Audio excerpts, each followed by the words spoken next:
In this video, you will learn about what is OCR and OLR. OCR stands for Oracle Clusterware Registry, whereas OLR is Oracle Local Registry.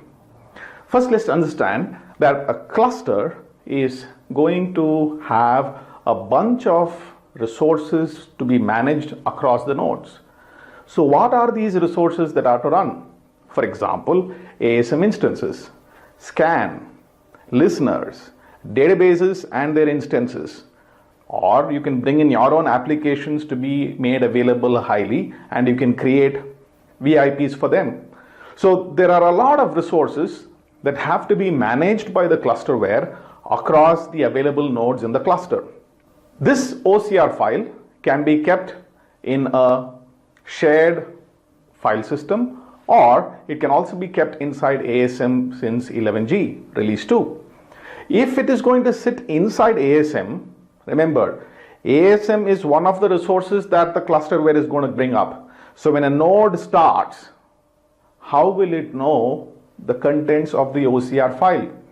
Thereby, Oracle introduced the concept of an OLR, which is an Oracle local registry, which is node specific resources. What is their local ASM to be brought up and things like that, which are uniquely available for every node. So if you have 5 nodes in a cluster, each node will have its own OLR on that specific node.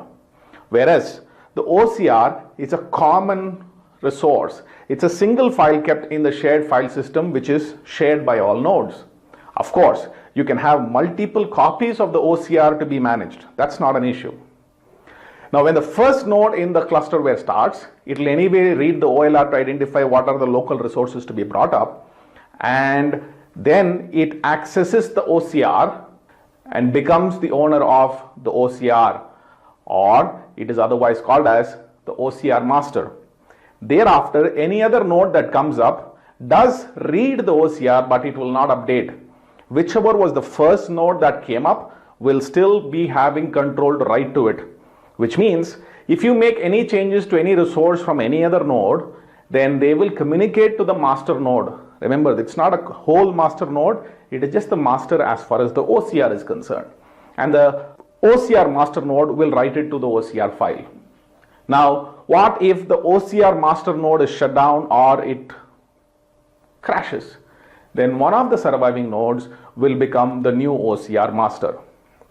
So it's very, very important you keep track of your OCR files to be available in more than one copies, and it is recommended to keep taking backups, especially if you've made changes, adding databases, adding instances, or did any configuration changes to your cluster.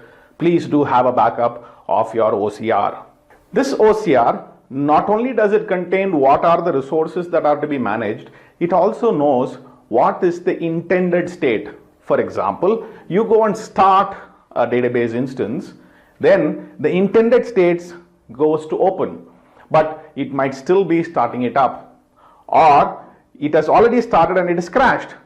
The OCR knows that the intended state for this instance is to be up and running, but it is currently down. That's how it detects and starts it automatically.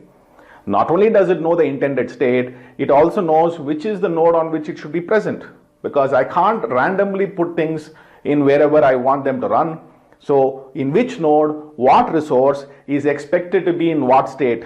This is what the OCR contains. OCR is a very, very important resource along with voting disks for the uptime of your clusterware.